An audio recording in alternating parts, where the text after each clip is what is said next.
Chystáte sa na výsev? Tieto veci budete 100% potrebovať.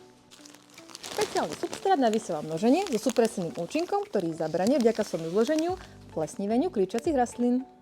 Populárnou alternatívou sú aj rašelinové lisované tablety, tzv. Jiffy, ktoré používame na jednotlivé semienka.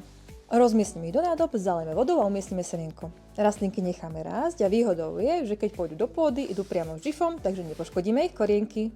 Veľmi podobne fungujú aj rašelinové kvetináče, ktoré taktiež po prekorenení vysievanými rastlinkami len roztriháme a priamo s obalom vložíme do pôdy. Samozrejmosťou sú aj plastové trvácie sadvovače, ktoré ideálne kombinujeme s podmiskou a vrchnáčikom, ktorý má reguláciu na vlhkosť pre vysievané rastlinky. Nevyhnutné pre lepšiu orientáciu pri výseve a zapamätanie si tých najlepších odrôd, ktoré chceme použiť na ďalšiu sezónu, sú menovky. A samozrejme, semienka. Všetko potrebné nájdete u nás v záhradnom centre Byči a na našom e-shope garden-team.sk. Pestujte spolu s nami s radosťou.